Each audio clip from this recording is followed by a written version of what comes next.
Russia's President Vladimir Putin remains absent from the spotlight. That might be welcomed by some G20 member countries, but Putin's war in Ukraine will still dominate the summit.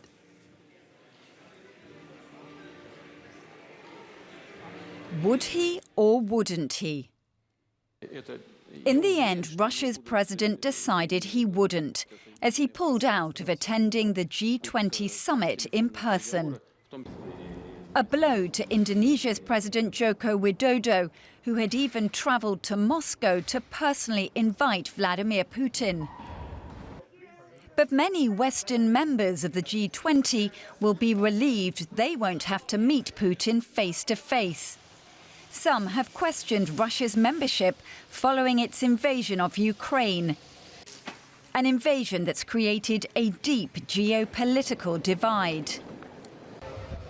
That divide means that even if Putin isn't on the Indonesian island of Bali this week, his war will still overshadow events.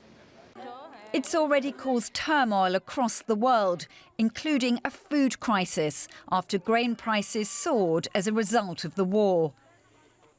A deal to allow grain exports from Ukraine was agreed with Russia in the summer, but at the end of October, Putin suspended it. Although cooperation began a few days later, the Russian president may refuse to extend the deal when the agreement expires later this week.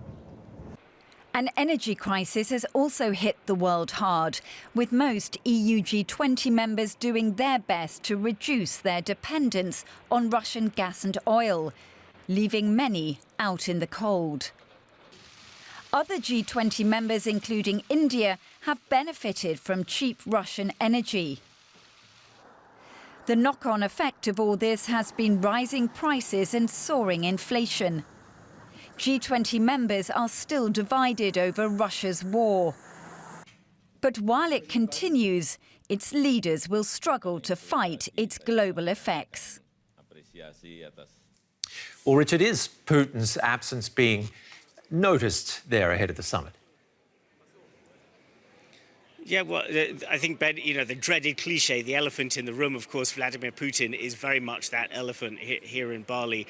And the war, as we've just been hearing, very well explained in that piece, very much hanging over things here.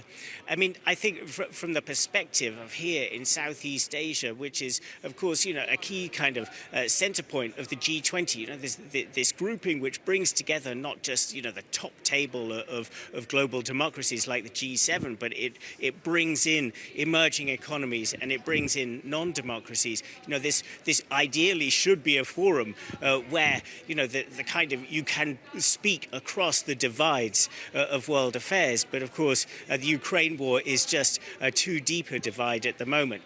And we know, for instance, from the German side that they have been trying to put pressure on the Chinese side to try to get some kind of movement from the G20 to try and find some common language on the war on Ukraine, maybe specifically condemning the threat of the use of nuclear weapons. But it's very uncertain whether something like that will come out. But I think to connect to what we've been talking about between the US and China, I think another fear here in Southeast Asia that these divisions over Ukraine are reflected in the divisions between the United States and China, that there's a risk that the entire world is sort of stumbling into a new Cold War scenario where the more middle-sized countries, the kind of countries that we're seeing appearing here at the G20, fear that they're forced to decide which side they're on. They fear that this will make technological development, economic development, all kinds, much more difficult. So I think you'll hear a lot of calls from a lot of countries here for whatever happens, please let's not let the world get even more deeply divided than it currently is. Richard Walker at the G20 in Bali, where Joe Biden and Xi Jinping have just met and held their high-stakes meeting, the American and Chinese presidents, and where the Russian president is not.